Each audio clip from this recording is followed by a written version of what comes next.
take us live. Unscripted, unshackled, uncouth. What you're about to hear is for more mature audiences only. It's Miguel and Holly, Uncensored. Welcome to Miguel and Holly Uncensored. We do our podcast Mondays, Wednesdays, and Fridays. Obviously, this is Tuesday.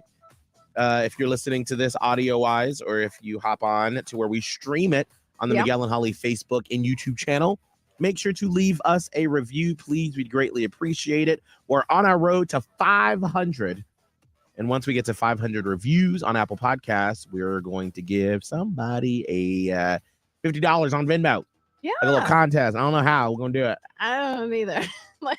We're going to do it. So this is the weekend post Pride.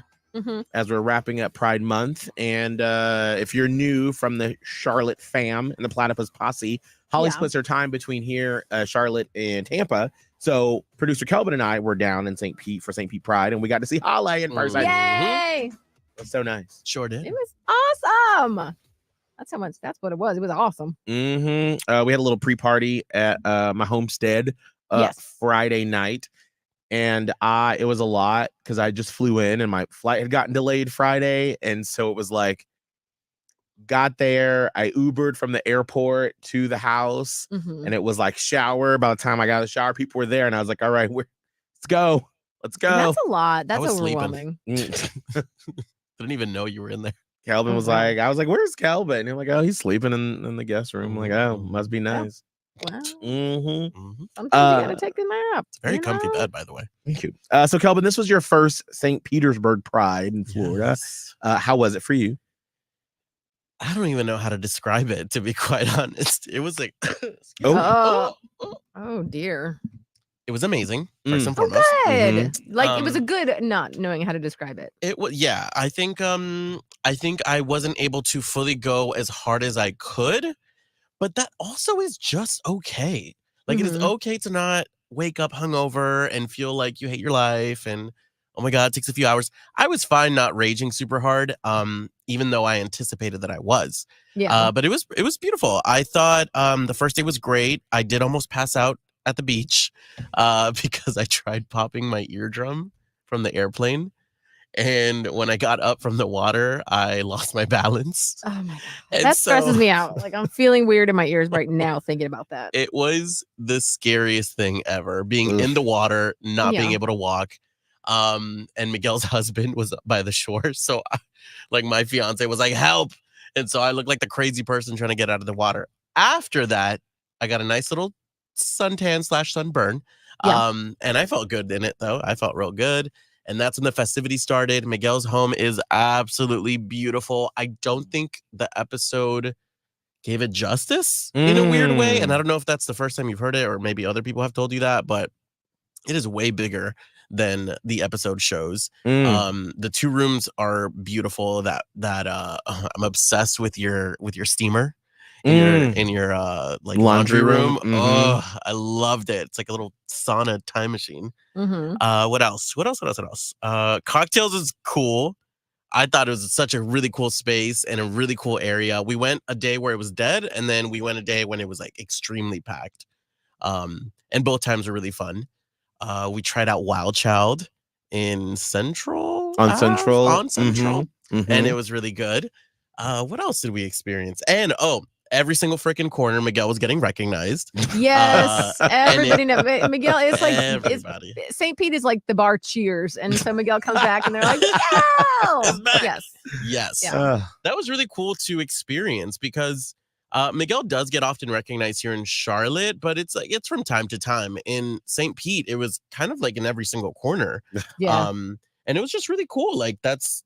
Like, I already know that you guys are loved, but it's just really beautiful to go back to your old stomping grounds and really seeing and experiencing that because it's something that I think a lot of people in radio want. And I'm not sure if they ever get to that level. And so it's just nice to see like all the hard work that you guys have done and still being so loved, even a year and a half being removed from Florida. So I was inspired. Like, to be quite honest, I didn't really hang out with Miguel much throughout the whole weekend. Like, Miguel wanted to rage, and I was like, you do your thing. Like, I will do my thing over here in the corner. And all his friends welcomed me with open arms. They were super sweet. But I was watching obviously from afar, and I was like, my God, like this is so cool. It's beautiful to watch. So I'm glad I got to experience that. Yeah, that's there was one point where I got a little emotional, obviously because we've been drinking all day, and we were walking towards the parade. And there were a couple of some Miguel and Holly fan members that probably aren't like super on the podcast and all the stuff that we do now, but they still remember. Yeah. And so they saw me, and they got emotional, and I got emotional, and it just sort of harkens back to what Holly and I remember one of the first conversations Holly and I had years and years and years ago. We were in Panama City the first time in like 2008. And Holly and I, we had what's called a hot AC station. Where they play the older music. Well, back then, this was in 2008. It wasn't even hot AC. It was just AC. So, I mean, back then. Adult contemporary. Yeah. So they were playing like stuff that I didn't grow up listening to in Atlanta, but Holly did in Ohio. Yeah. But Holly, you did middays and I did afternoons. It was all pre-recorded, but we were the faces of the station in Panama City because the morning show was John Tesh. Yes. Just, smooth, easy listening extraordinaire. And so he was syndicated. So Miguel and I were the ones that were there. We were live. And so we were in it was I remember now, Panama City Mardi Gras parade. So I had been there for maybe 8 months at that point. And we were sitting in the Wave 100 van. And I remember, now I know the people who we saw. But there were different businesses that were waiting for the parade to start, and they were all getting out and looking at each other's like Mardi Gras costumes and just hugging and catching up. And I was like, I really hope that one day we can be part of the fabric of a community, that like we will know these people and be able to be like, hey, good to see you all. Haven't seen you since the Christmas parade or the last Mardi Gras parade. How you mom and them? What's everything? And so we felt that in Panama City. But because we were in Tampa and St. Pete for longer than we were in Panama City, you'd feel that connection so much. Yes. And then especially when we spent so much of our on-air time going through Holly's divorce, being single and the tumbles of dating, and the same thing with me. And so you experience all these major life moments with people, and that helps build that connection. And so even though the people that you saw me meet, Kelvin, I necessarily have never met them before, but I feel that love from them, and it's the same. And then the alcohol just heightens it. And then it was just like tears. Yeah. It was right after those women gave you a Jell-O shot. Yes. We were walking to the parade, and these two women, I think they were selling Jell-O shots. And they were like, Miguel. I was like, hey, girl. And they were like, here's some Jell-O shots. And I was like, okay. From the street, girl. From their cooler, they were walking. And I was like, let's go, girl. That's About 10 minutes later, you could feel the Jell-O shot circulating the blood system. And then very coincidentally, I started crying. And I was like, oh my God, these people are so sweet. I know. I was like, I'm not going to console him because like his oldest friends were there. So I wasn't going to be the first one to go up to him. But then a little after I caught up with you, and so we chit chatted. Yeah, but yeah, it is definitely something that most radio people work for, and we're very, very blessed to have been able to experience that now twice in our careers. Yeah, in Panama really City and in Tampa. I'm hoping we get a similar vibe going in Charlotte. I mean, that's always the goal, because that's why we do this, right? To form community and to make people feel not alone. And so I would really hope to do it, in Charlotte, but I also hope it never fades away in Panama City. I'm getting emotional about it. And Panama City and in Tampa too, because you do still have people like here on this podcast that are watching live going, oh, yeah, Panama City crew, still with you. Right. Tampa Bay. Okay. Like we see you, our hearts are still there. Right. And I think that's the biggest thing, is building community, and making, bringing people together that have a similar mindset And no matter where you go, I mean, and even, I got to give a shout out to the people that have come on, who heard us on Kramer's podcast that listen from San Diego or from Atlanta or up north or somewhere, that no matter if you've listened to us at any moment, you are a part of, that's why we call it the Platypus Posse, that you're of similar mind. And that even if you have different political leanings or whatever, we disagree, we still come back, together. Because it's about, how we treat each other. Right. At the end of the day. And it really, that kind of goes and envelops a lot of different people across any kind of spectrum. Right. 100%. So I'm glad you got to experience it, Kelvin, because you got to see like all the little things that we do and things that, we push you to do, that like it all leads to that like all road leads to having this group of people that share these special memories and things that we do, and these, inside jokes of things that come together, and they're able to just really have fun and enjoy the things that we are able to do. Mm-hmm. Oh, Amber said, don't forget about Baltimore. That's right. New transplant from Kramer's show here. Yeah, exactly. That's right. So thank you. However you have come to the family, however, by which way you came, all are welcome. Yeah. But yeah, it was a really good Pride. It was I feel like I wish we would have done more. Like I have to plan. I feel like by the time I get to Pride, because there's so many things we're doing before that. Yeah. I just sort of like arrive to the finish line. Like, girl, what are we doing? What's happening? Like, I wish there was like more things we would have planned to do. Mm-hmm.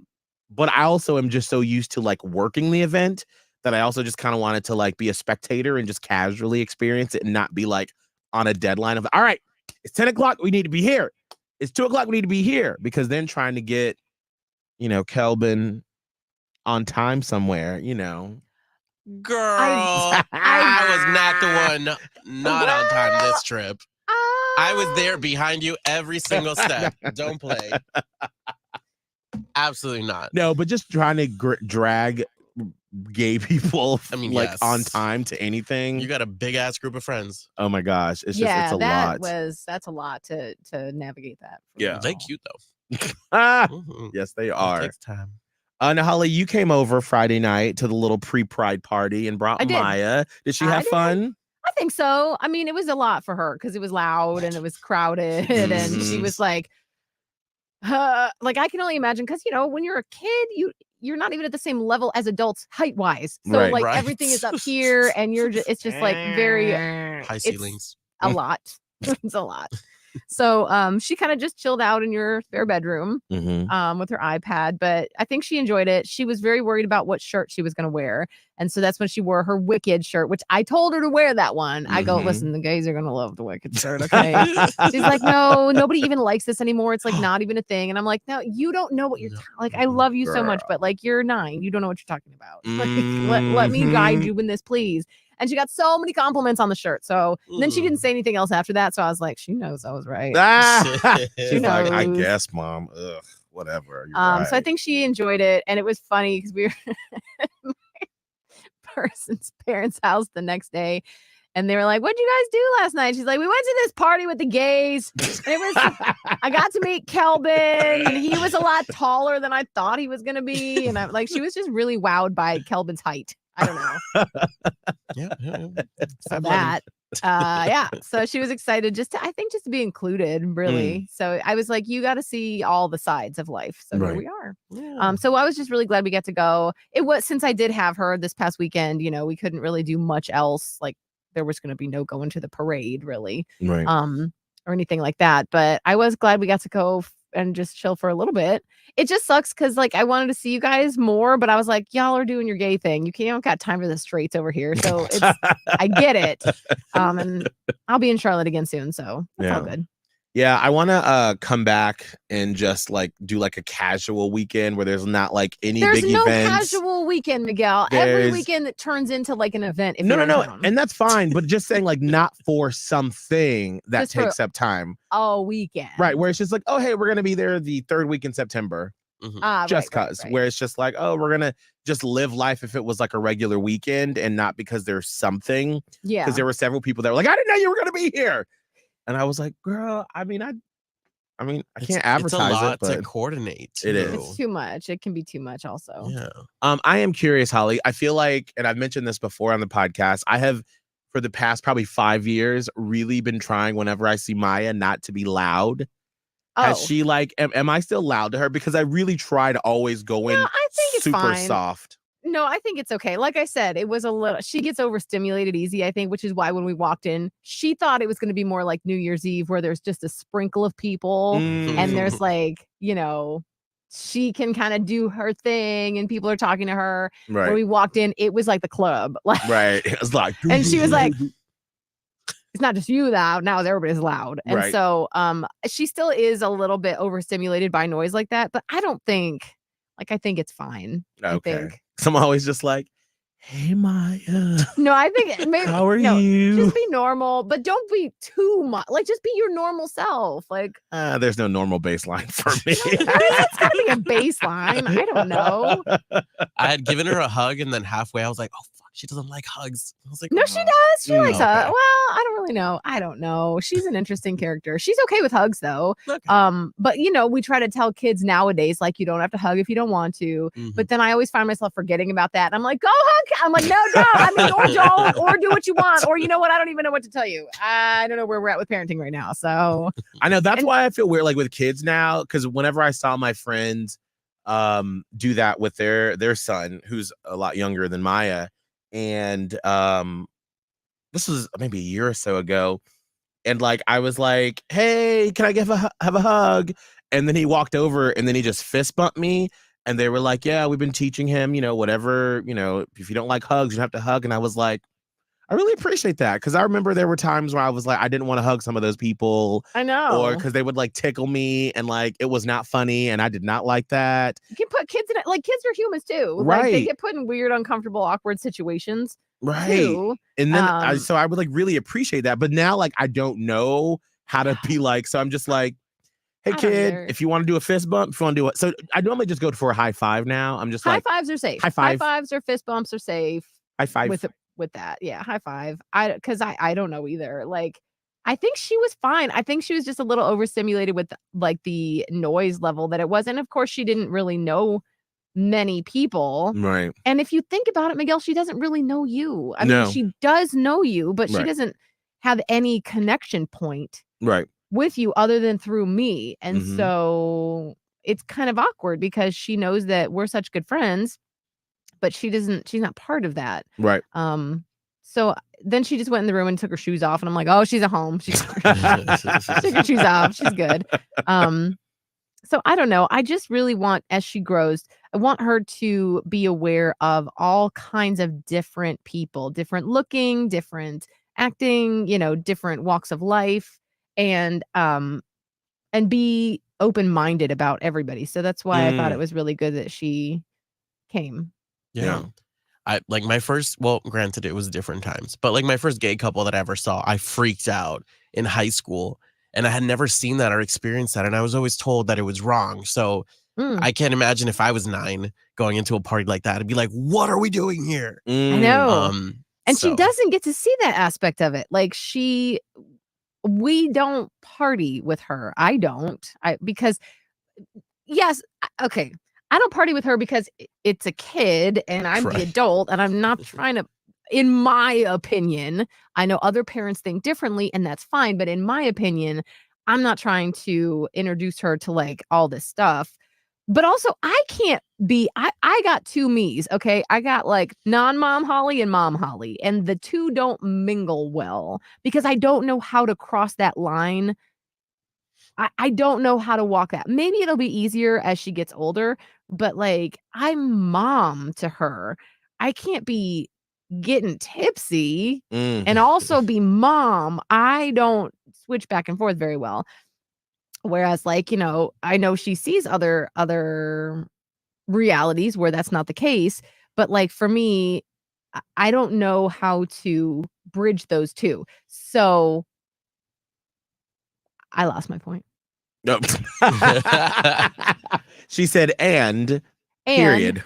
I'm done with that story, I think. Yeah, I got it. I love it. I love Anyway, it. Sure. so anyway, I just don't. I don't know how to be with like taking her out and But so that was like a weird time for her where she's like, oh, my mom's partying. It was weird. So she was probably a little bit like, oh, mom doesn't do this, but mom does. Like mom used to get down, but like mom don't get down when it's mom. Meet Vodka Holly. Yeah. I ain't your mama no more. Yeah, No, and Vodka that's the Holly's thing, out like, there. I get so scared too, by the way, about her and like what her view of alcohol is, because her dad is very open with alcohol consumption. And so she wanted us to get the apple bourbon pork chops one day because she's like, it has bourbon in it. And I'm like, it's not funny. This is not really that funny when you're 9 and you're joking about something having bourbon in it. That makes people uncomfortable. I'm like, you shouldn't be joking about that. Nor should you know or want to think that's cool at not like. So I'm navigating weird waters. I don't know. Right. But like you said, she's being exposed to everything, which, I mean, everybody's raised differently, but I feel like it makes things less shocking to you when you are able to see those things, especially when you go off to college or you're in high school and then you start going over to friends' houses and you're exposed to different things and you're not, for me, I feel like that's why I never really like peer pressure didn't affect me when it came to like doing, things that you weren't supposed to be doing. Yeah. Cause girl, I'd already seen it. Like, I'm like the thing, like my mom and all my uncles and stuff, and they'd be drinking and playing dominoes and stuff at night when we were all younger. And I'm like, I know I don't want to be looking like that because I saw them toe up and I don't want to be like that. And I don't want to smoke and I don't want to do that. So y'all have fun with that because y'all never saw it. So to you, this is a novel thing. They're like, ooh, this is how you're cool. And I'm like, you know how you're not cool? Like smoking. Like that's disgusting. Yeah, sorry if you do. But I just saw that with my mom growing up and she knows how I feel about it. And I've tried desperately to get her to stop. So when I was younger, I remember my friends would be like, ooh, we got cigarettes. You want to try? And I'd be like, no, I don't like it. Because I smell like cigarettes when I go to school. I don't want to smell like it in my mouth. Yeah. So there's that. That's the good thing about being exposed to stuff where it's not shocking or secretive or whatever. I just like part of you wants to keep them in a bubble and protected for as long as you can so that they don't have like I'm just trying to not let her have trauma, which she's going to. I'm just trying to provide a safe navigation beacon through that. I don't know. Zinda said it's not easy merging, but it can be done. I think it depends on the situation, family dynamic, etc. Me being the only parent, I do bring my daughter to parties that I know are more family friendly as compared to adult only. Girl, the struggle between the personalities is real. I know. Maya sees it because it's on and off like a light switch with me. Like even just in interactions with different people, I put on these personas. And then she's like, why aren't you being you? And I'm like, this is a very difficult conversation because I'm lots of different personas depending on what the situation calls for. And just because it's not the normal mom persona that you see all the time, that doesn't mean it's not also me. It just means I'm not about to be hooting and hollering, Holly, like at 7 p.m. on a weeknight when we're just trying to watch Modern Family. You know what I mean? Like, I do feel bad for like Abe sometimes because I feel like, especially during the week when I'm just so tired and I'm just like, I'm not entertaining. I have given all the entertaining tidbits I can. Your cup is empty. And I don't have any. And then what really makes it mad, like, I just feel so bad. Like there was one time a few weeks ago where, I'm trying my hardest, like every couple weeks on like a Thursday night, if one of our friends here in Charlotte are like, oh, we're doing like a pizza and wine night, or one of our friends wants to come over, we're just going to kiki for a little bit and have a couple glasses of wine and some pizza. And so I'm like trying to open up and not be so rigid and to be like, I can at least do that. Yeah. Where all day when I get home, Abe's like, how was your day? And I'm like, good. What happened? Nothing. And then as soon as the people come, I'm like, hey girl, how you doing? Yes, you want some wine? And I know that Abe's like, you motherfucker.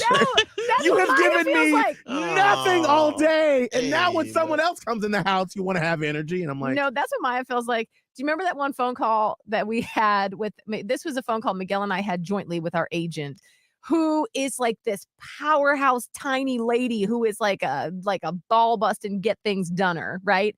And so she was trying to encourage Miguel and I to go like do more events. Like, I don't mean like just in Charlotte. I mean like industry stuff. Industry events where like people are, and she's telling us stories. So like she's on the phone telling us these crazy ass stories about like rubbing elbows with Jay-Z and Beyonce, and Ryan Seacrest was in the room, and then it was like Gayle King was there.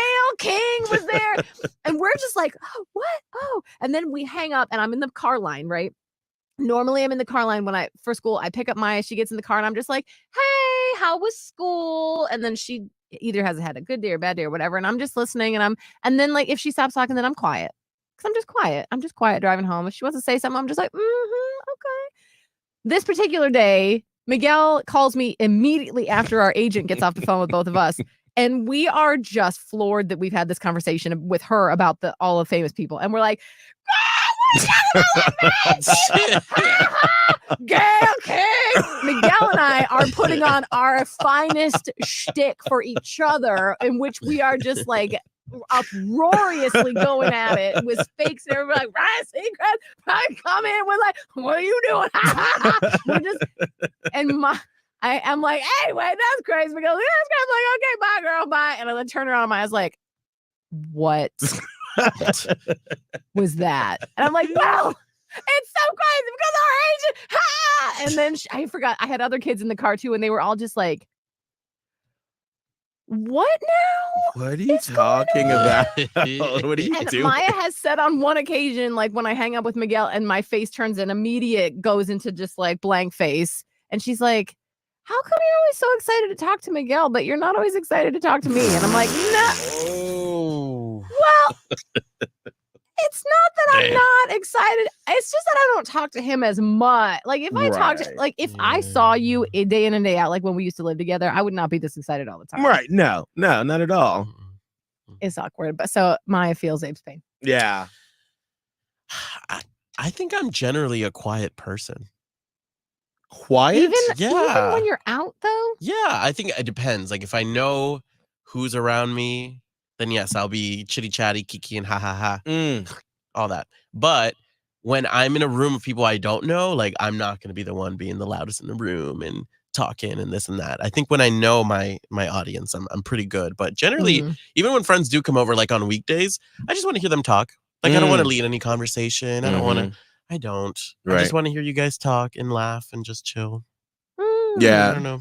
No, I agree with that. I like hearing other people. I think that's why I always like groups of friends together, because when it's one-on-one and I feel the pressure of like what we do every day, up a conversation that lasts right? Because like I've mentioned before in the podcast, like the panic that goes through my body every morning around 5:50 as I've like, Holly has the schedule, Kelvin has the schedule that I've written out. And then there's always this 5 minutes where I'm like, this is fucking trash. And we're not going to get any phone calls. What the F are we doing? Oh my God. Oh gosh. And then we start the show and I'm fine. But like, that's the panic I feel sometimes. Like one of our good friends here now, Leighton, we went to brunch for the first time, just the two of us, when Abe was out of town one time. And like, we had it on the books and it was fine. And then like, I was in the Uber and I was like, oh my God, we've never just had a one-on-one meal. Wait, what are we going to talk about? Oh my God. Yeah, you're like, is it too late to cancel? Like maybe it's like a date. Can we have some other people come? Like I have to hold. And then like the first like he probably thought like, what is wrong with you? Because it was like a date. Yeah, the first 5 minutes I was just like, so how was your last night? What did you do? Oh my God, didn't you go on vacation recently? How There's was like your overlap, like awkward overlap because of excitement but awkwardness. Oh my God, I know exactly what you're talking about. Jesus. And then it like finally calmed down and I was like, oh, we talk like this every time we see each other, but I just put all this pressure on myself thinking I do that too. I had to put on a morning show. Yes. I do that all the time. And I did it with like some cousins that came in town, and I feel like I have to basically put on a show at dinner. Yes. And they probably want, like, I'm sure they know how to hold a conversation, but meanwhile, I'm over here. I'm like, well, anyway, then everything else happened. It was so crazy. And you wouldn't believe. And I'm just like, why am I doing this? I'm like looking at myself from above. I'm like, what is going on? Be like, stop it. Stop your mouth from moving. But I just feel the pressure to like Ta-da! Yes. I don't know. I felt like you did that to me when you got to Miguel's place. I did. Yeah. Well, also, I had a We hadn't story seen for each you. other. Yes, we hadn't seen each other. I had a story for you, but like I was nervous walking into Miguel's house, mainly because I was supposed to be the most comfortable one there. I've got all these uncomfortable people in tow. I've got Maya, who's nervous anyway. I've got my person who doesn't really like going out with people anyway, and he's like, "What if all these people hate me?" I'm like, "Oh my god." So I had him, and then I had our friend Aaron, who knows. Miguel knows of Kelvin, but has never met you, and then knows nobody else. So I was like, oh my god, I'm the ringleader. I have to walk in and immediately be like, babysit 3 people, basically. Yes. So I did it to you. I did it to everyone. Well, and like all these people were saying like, hi Holly, and I know almost all of them, except there were a few people that were like, Holly, hey, I've never seen this bitch in my life. And I was like, oh my god, hello. Hey. And I'm like, I don't know who you are. But most of the people I absolutely did. But then I also felt like I had to be like the most up version of myself. Yeah, I did it to everybody. She was just in that, like, I mean, I feel like that's especially because, you know, I don't hold those gatherings a lot since we don't live there anymore. And it can be a little bit more awkward than it normally would be. Like when Holly and I lived together, friends were over all the time. So it was just like, oh, okay. I was like, hey, Holly, I have, 5 or 6 people coming over. All the gays are coming. Hey. And then you'd be right there with us, hanging out and having fun and everything. But now, since it doesn't happen that often, it can be a little bit more like, ooh. It's intimidating because we haven't seen each other. And what do we talk about? I did want to bring up before we get going here. Yes. And there's no space on the show to talk about this because this is kind of like, all right, this is interesting and crazy. Our friends Chris and Rob. So when we lived in Florida, my friends Chris and Rob, they have a pool and a hot tub that they've had for several years, and I spent a lot of time there. And especially during the pandemic when we were not doing anything, not going anywhere. So usually Friday nights, people would come over to my old townhouse, Chateau Oprah, and I would cook dinner for everyone. And then either on Saturday or Sunday, we would be at Chris and Rob's pool and hot tub. Well, there's one spot in the corner of the hot tub is my spot. So when we would spend all day there, everyone knows, do not sit in Miguel's spot. Well, when I got to their house on Sunday of Pride, they were like, we have a little surprise for you. And they had this little thing made for me.